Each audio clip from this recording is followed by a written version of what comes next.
Hello everyone, this is CJ Novo 992 and today we are back with another brand new video. Today's a video after what can only be described as a one-of-a-kind Rangers Thursday. It's time now to put all that in the rear view and focus on the next task as Dundee United's on their way. And they're on their way to Ibrox. And before we go any further on with today's video, as we literally could not fit it in to the last one, it's time for a cheap, cheeky plug. But if you enjoy the channel, please consider helping the channel out by hitting that subscribe button. It's free, doesn't cost you a penny, and it just helps us move closer and closer to the channel dream of 55. Frickin' K. Speaking of on our way, let's just get to business then, shall we? And as always, we will start off with the old oppositional preview and have a look at this Dundee United side who, at the current time of recording, are sitting 7th in the old SPFL table. And I'll be honest with you, this is a difficult preview to do, to look and preview this Dundee United side, because on one hand, you have a team that's just came up from the Championship in their first season, sitting 7th, joint points with 6th place St Mirren, by the way, on that brink of top 6 in their first season back in the top flight of Scottish football, which I think if you asked any Dundee United fan when you're coming into late February, every single one of them would say, yes please, thank you, merci beaucoup. Yet on the other hand, you have a Dundee United side who's played 12 times since we bet them early in December at Tannadice, and in those 12 games they've only managed to win 3 of them. Imagine where this team could be in the old league if Tavernier didn't break their hearts, score that gorgeous free kick and send them in to a terrible run of form. Imagine, that's terrifying to think about. Thank you, Tavernier. But all joking and all that aside, they definitely did go through a sticky spell after losing that game versus us at Tannadice, because they just went ahead on a run with 5 draws out the 12, including a couple of disappointing 0-0s where they just didn't turn up and play to the standard that they have played for the majority of the season. They definitely left points on the old table where they were going into these games versus Hamilton and barely getting a shot on target. But if you have a look at their run, especially their 0-0s, for me, that highlights one of their biggest issues of the entire frickin' season, and that's putting the ball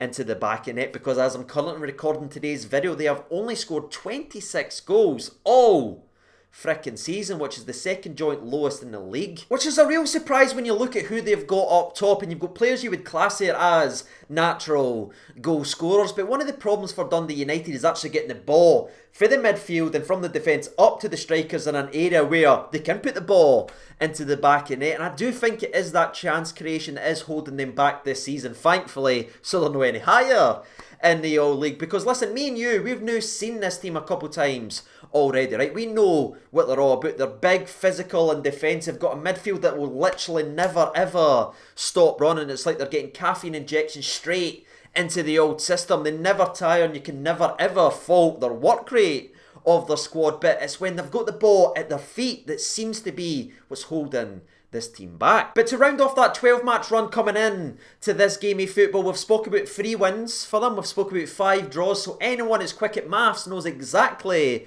what I'm about to say next, which is of course, yes, 4 losses. And it's the manner of some of these losses that's just baffling to me, because they've got a standard on how much energy they want to play in, but some of the manners of these defeats, man, the 5-1 pumping of St Mirren where it just looked like they gave up after the second or third goal, and even their non-display away from home at Parkhead, which normally you could say, right, it's Parkhead, that's a difficult place to go, but Celtic were really struggling at that point, but Dundee United barely put a finger on them as they easily lost the game. And that's just the displays you go ahead and look at. If you seem to score early versus this team, they seemingly unravel. But, and unfortunately there is a but, ladies and gentlemen, because we talked about the 3 wins. Well, 2 of them have came in back-to-back games leading into this match versus Rangers. The first one being a very good performance which saw them go to Ross County and win 2-0. And then in their most recent game, coming into this one, they bet Livingston 3-0, and what can only be described as a fiery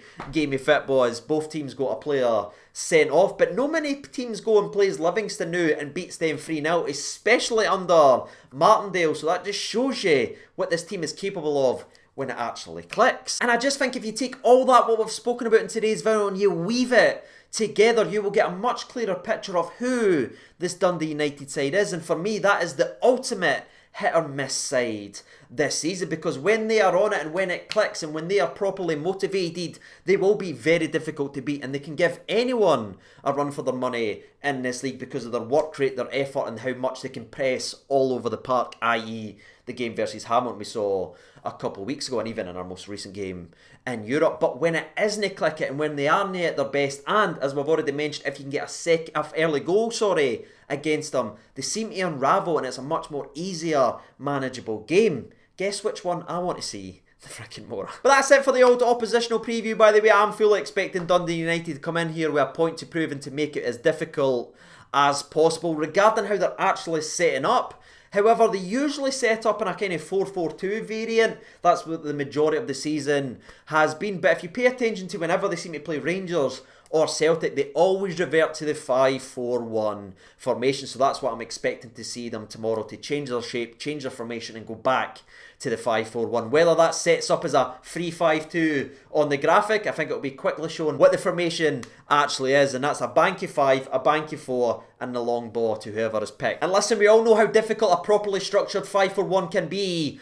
to break down, but we've been able to do it so far this season, and I'm just hoping the players can take some of that magic they sprinkled in that European game on Thursday and sprinkle some oil that park versus Dundee United. Now though, it's time to move away from the old oppositional preview and talk about what matters most to all of us here on the channel, which is of course Rangers Football Club. And coming into this game, not only do we have the high of that European win, we also have some major questions about our starting 11, especially at one of our most influential positions that's been there all season, and that is at right back. And I just want to get to this right away because I can imagine it's going to be the biggest talk about going in to this game that a lot of us will want to speak about. But of course, Tavernier is ruled out of this game tomorrow. Now, as I'm currently recording today's video, the only update we've had was from the Rangers press conference yesterday, and that was confirming that Tavernier and Kamarouf, by the way, we're both going to have MRI scans, and they would know more by the time the game is versus Dundee United. So for the wee interviews before the game with the managers and everything, that's probably when we will find out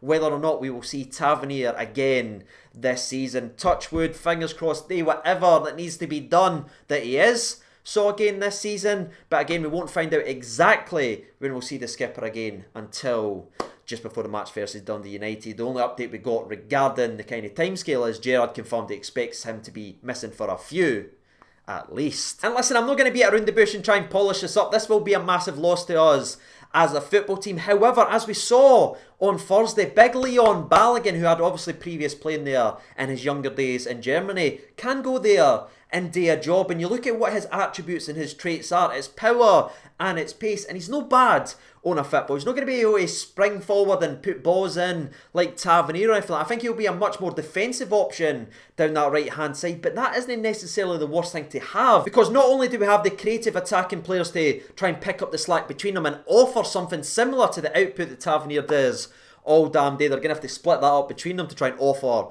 what that man brings. But the defensive side of things at this point of the season now, maybe having a more defensively minded player down that side to kind of limit counter-attacks where teams are obviously fighting tooth and nail for points and being more attacking, this might prove to be a solid option for us at right back, as we'll have a more defensive minded right back in there, keeping that back door shut and stopping those long counter-attacks whenever we pile people forward. And by the way, I'm not taking shots at Tavernier or anything. Please don't try and make that a thing. I'm just saying that is what he'll bring to this team, because he'll certainly not be able to bring what Tavernier did. The man even said that himself in a Class A interview. So they're going to have to play to Balogun's strengths and Balogun's traits and make sure that right back spot is solid enough until the skipper can come back. And can I just point out, by the way, with how deadly we are at set pieces, both defending and attacking, having yet another big powerful centre back in there that can get his head in it, clear things away defensively, but also be an attacking threat with the amount of set pieces we get per game.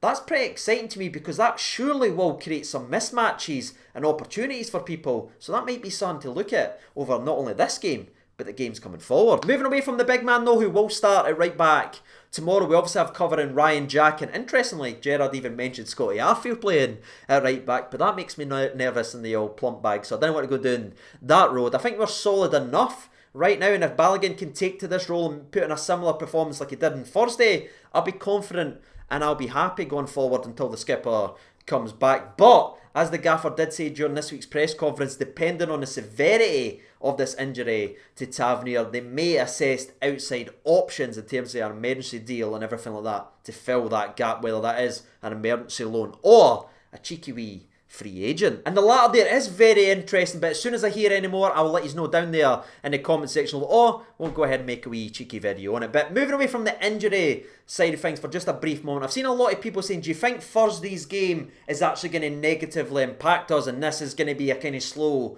sluggish start for Rangers versus Dundee United, who no doubt will be up for the game? But I actually think it's the exact opposite, because you've seen us now when we've had a week to delay. It kind of takes us a wee minute or two to heat up. But if you go back and you think it, when we were at our best in the league, it's when we had those European tests on the Thursday to drag us and get our levels and sharpness and quickness and play up to here, and we managed to take that into the Sunday games all season. That's what we've managed to do this season under Gerrard. So I'm actually very excited to see how we start this game, because again, I think your level's been dragged right up to here. That's where the standard is. Now Dundee United at home at Ibrox, I'm thinking we just go back in and attack it the same way. But regarding the rest of the Rangers team news, Alfredo Morelos has of course served his last game of suspension, so not only was he able to play on Thursday, but he's able to play in this game, and by God, I hope he plays as good as it did on Thursday. Kamal Roof, who we've already touched on during the Tavernier section, is having an MRI, but of course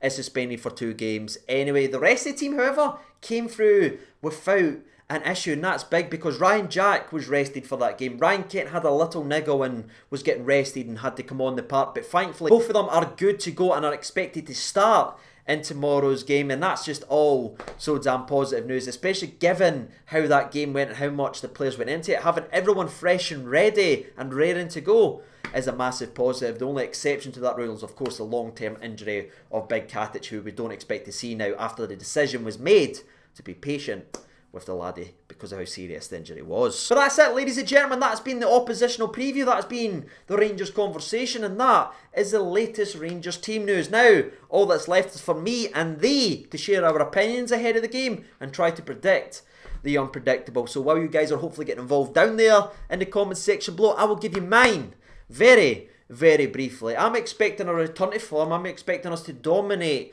this game of football. I still think Dundee United will make it difficult, but I'm going to go with the old favourite, a comfortable, a winning Rangers 2, Dundee United 0. My goal scorers are Alfredo Morelos. It's written in the stars. He can't play as good as that on a Thursday and not score, so I think the wee man is going to get a goal. And the second goal, I'm actually going to go for it. I'm going to go for 2 for 2 from Ryan Kent, because he just looked different on Thursday, and I think he'll take that aggression and the ability on the football that he has right now into this one. And that's it. The last thing from me to thee. Thank you so much for taking your time to sit here and talk about Rangers things with me. If you got involved in the comments section below, I'll be seeing you very shortly. But take care of yourselves, everyone. All the best. I'll see you in the next video, and bye.